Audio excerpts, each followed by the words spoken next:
Good morning. How we doing out there? Is it a wonderful day? It's still a little chilly here. It's going to be a wonderful day though. Um,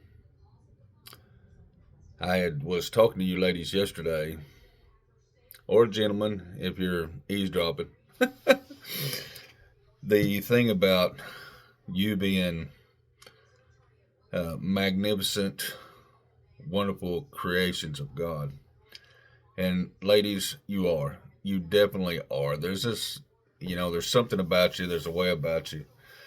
If you have an understanding that you're having a problem that's just say that you're angry, or you're not really angry, you just don't know why you're upset, or you just don't know why that you use a loud tone in your voice, or you just don't know what that really is.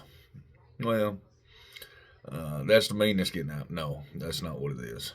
Understand that you've walked outside in the principalities, which is angels and demons pushing against you on both sides, trying to get you to do good or do bad.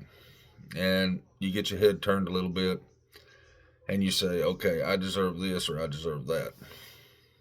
Sometimes it's more internal than what you really realize. The point of taking your time and understanding, say, anger, the root of anger is something that's usually not accomplished within ourselves.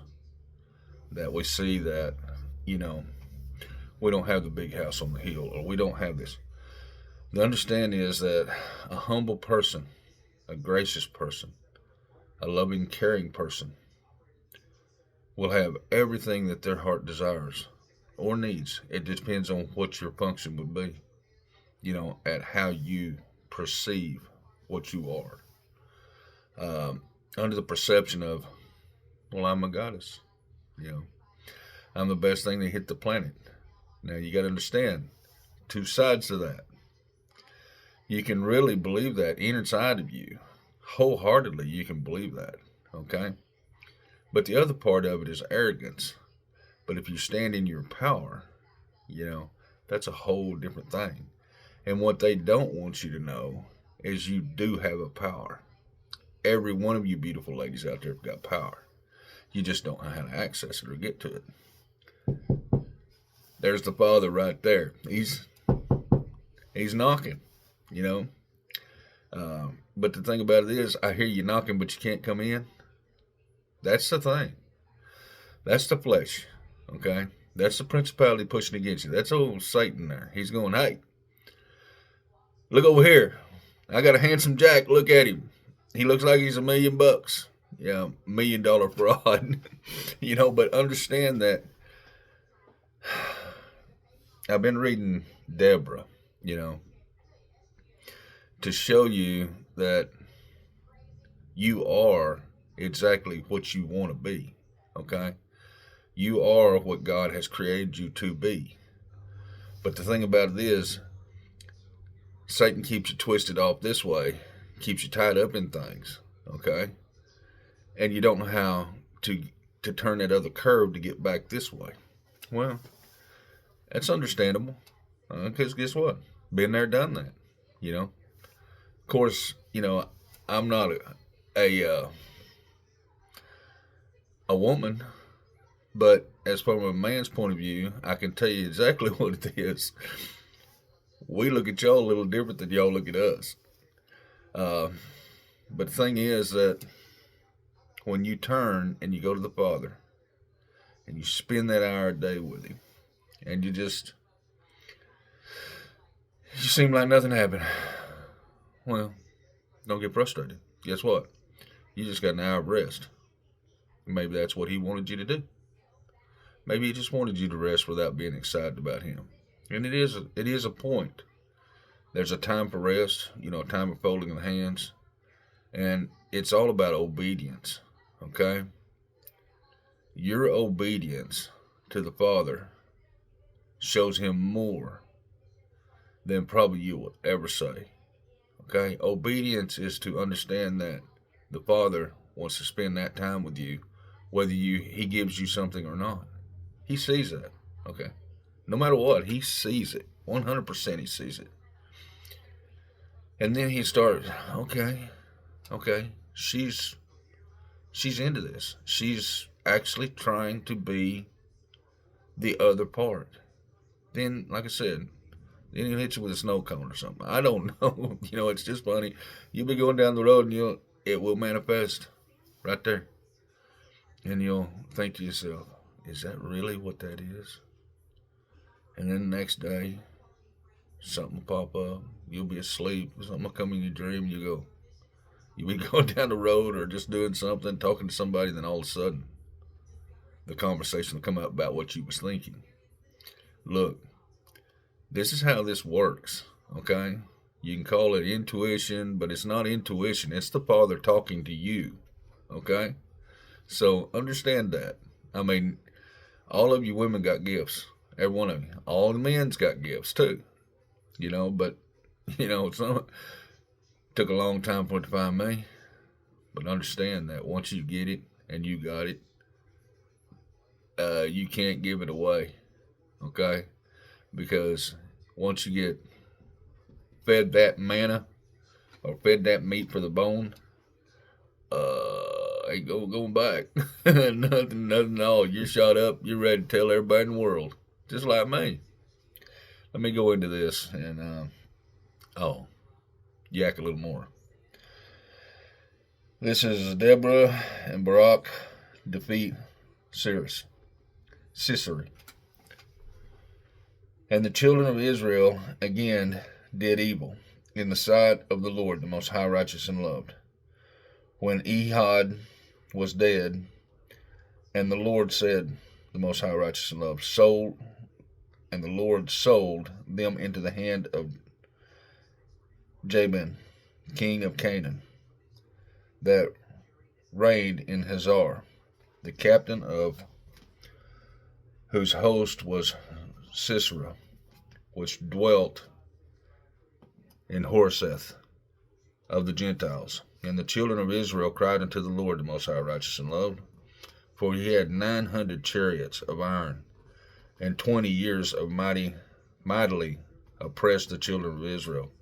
And Deborah, talking about Deborah, we're talking about you ladies, and Deborah, a prophetess, the wife of Lapidoth, she judged Israel at the time.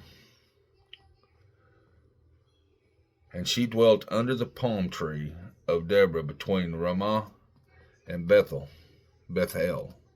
in Mount Ephraim. And the children of Israel came upon to her for judgment. And she sent and called Barak, the son of Adoniah, out of Kadesh Naphtali, and said unto him, Hath not the Lord God, the most high, righteous, and love of Israel, commanded, saying, Go and draw towards Mount Tabor, and take with thee 10,000 men of the children of Naphtali, and the children of Zebulun, and I will draw unto thee to the river of Kishon. Sisera, the captain of the Jabin's army, with his chariots and his multitude, I will deliver him into thine hand. And Barak said unto her,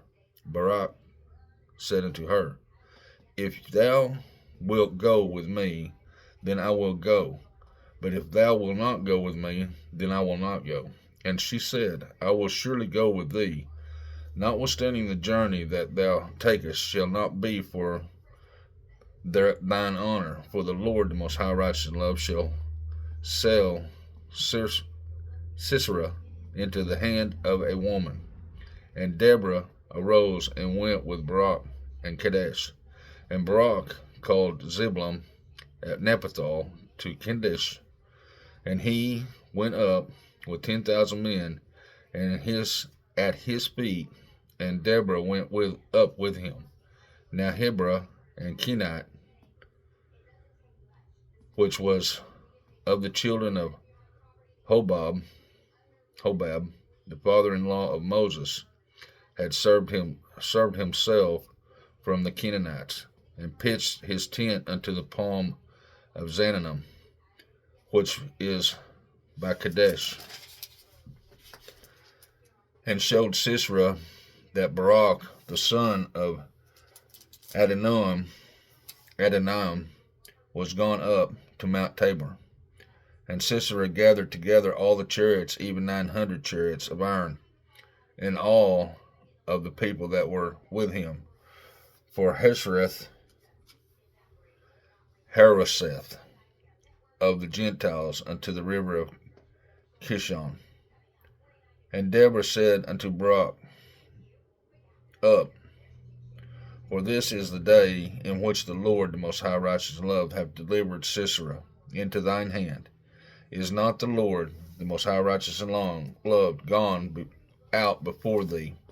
So Barak went down from the mountain of Tabor, and 10,000 men after him. And the Lord, the most high righteous and loved, discomfited Sisera and all his chariots and all his hosts with the edge of the sword before Barak, so that Sisera lighted down off his chariot and fled away on his feet. But Barak pursued after the chariots and after the hosts unto Harosheth of the Gentiles. And all the host of Sisera fell upon the edge of the sword, and there was not a man left.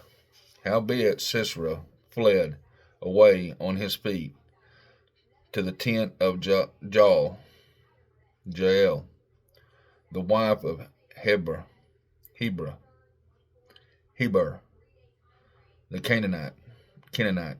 For thine was peace, from there was peace between Jabin,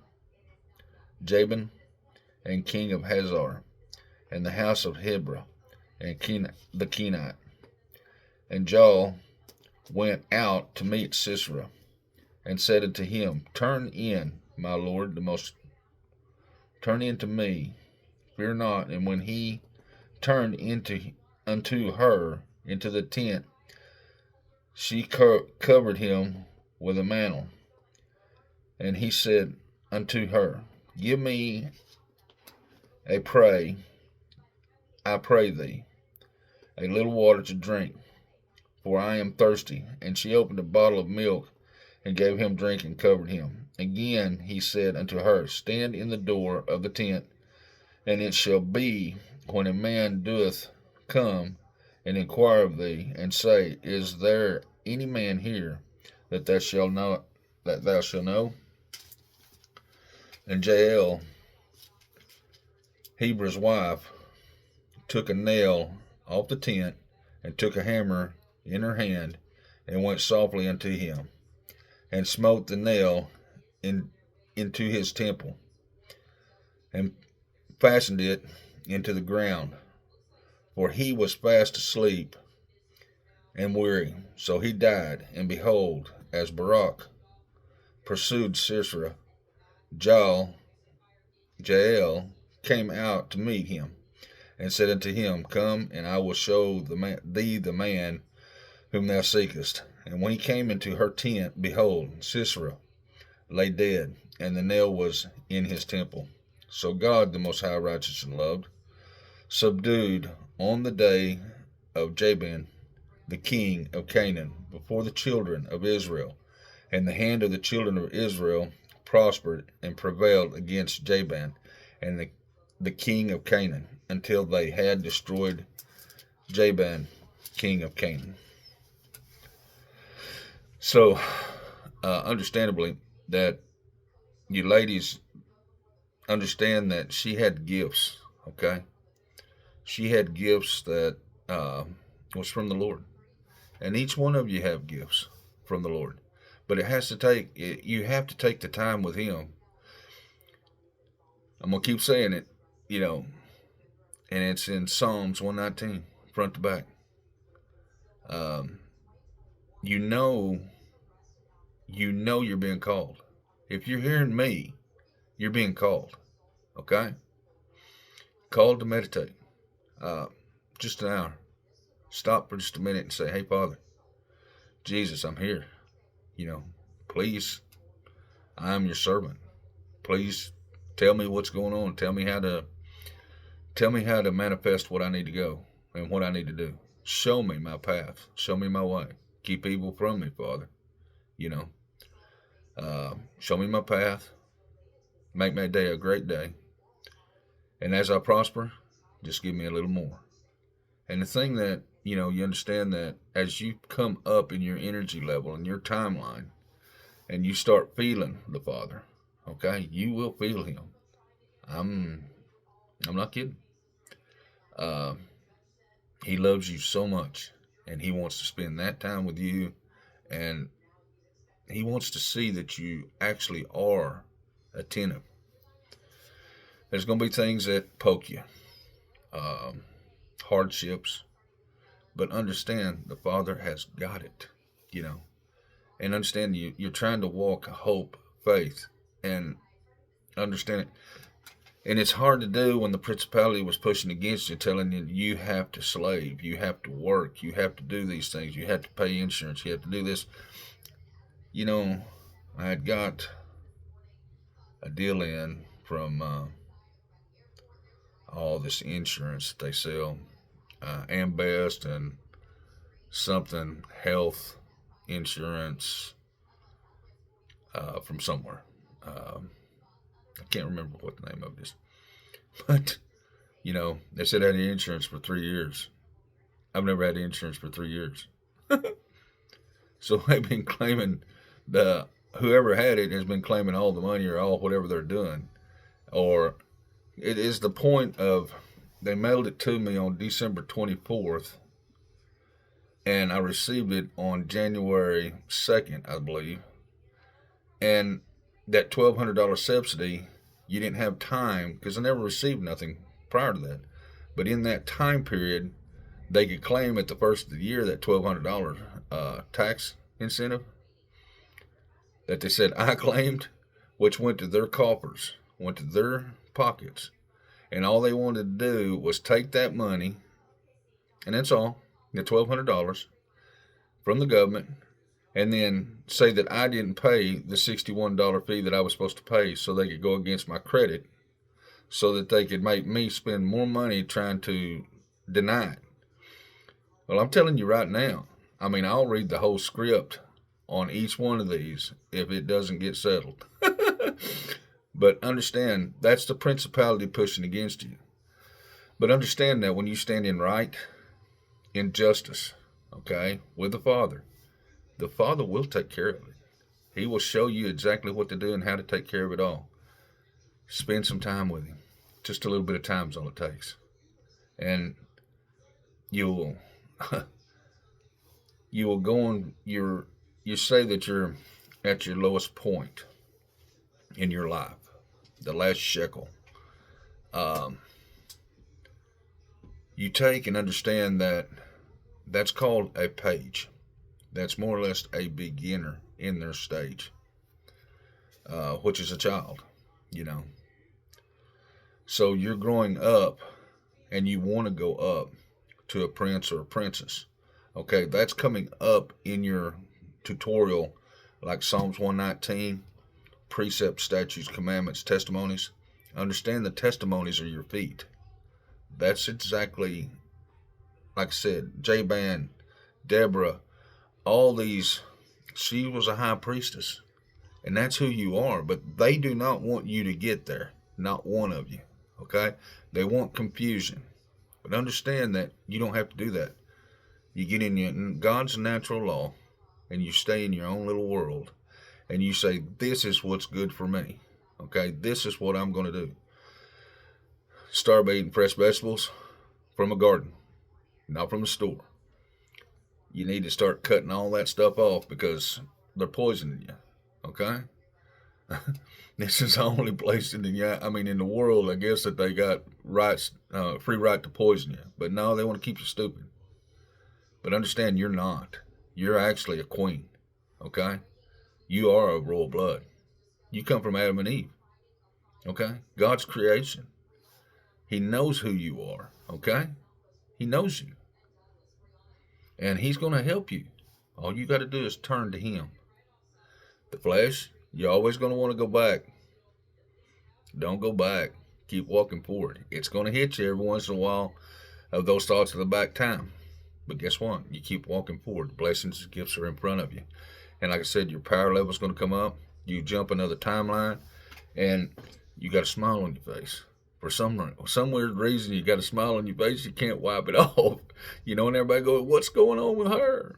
Did she just hit the lottery?" Well, yeah, you did. You got time with the Father, and He's giving you downloads. And once you start getting them, you won't quit. So anyways, ladies, I thought I'd read that to you this morning, and I think that was Deborah. She was a priestess, okay? She was a judge. She was understanding, kind, loving, charitable of the Lord. And it was a thing that she couldn't get away from. She knew she was called. So I'm going to read you this a little bit out of the dictionary. It's biblical wise. Hazar, who was commander of Sisera, had 900 chariots of iron, and 20 years of mighty oppression oppressed Israel. The ancient Near Eastern text, the period 1240 to 1220 BC, concedes with the unrest that followed upon the Hittite collapses and the death of the Egyptian Ramses II, the treaties between which had preserved order in Palestine since the day of Seth, 80 years before. And it's London, Constantinople, 1931. Ramses' successor, however, was the elderly Merneptah, despite his claim to have pacified both Canaanites and Israelites. Israel's stale, Pritchard, disorder became rampant. The highways were unoccupied and was there as a shield seen from Israel. Then arose Deborah, a mother in Israel, summoning Barak and Nephthah. She proposed that an offensive from Mount Tabor at the northeastern limit of the Esdraelon,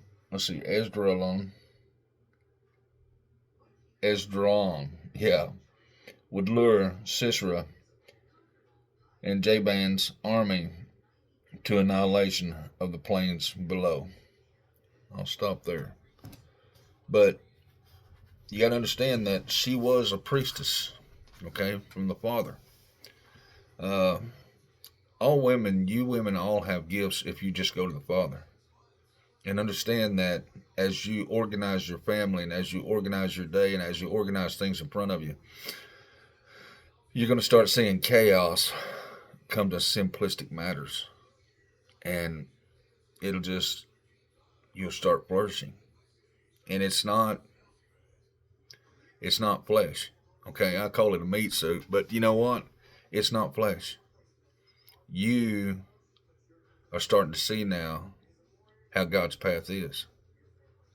The testimonies of all these people that you're reading about, and that the things that they get into, and then you understand, how did Deborah, come about that? Well, she was devout to the Father. She kept Jesus on her lips. Okay? So if you find yourself in those hard times and in those bitter moments, my wife, Debbie, she had passed away.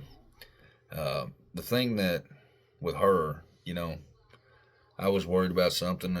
Something wasn't going right. And she wrote me a letter. She said, "Coy, God's got this." He said, "It'll be okay." Well, guess what? It was. And the thing about it is that you got to understand that it will be okay. Even your husband. Husband, you need to take an hour with the Father. Wife, you need to take an hour with the Father. Just understand that that is very important. It's more important than water, okay? The water of life, because that's what it is. That's how you're going to get it. That's how you're going to become better people, better neighbors, better community, better churches. Cell phone.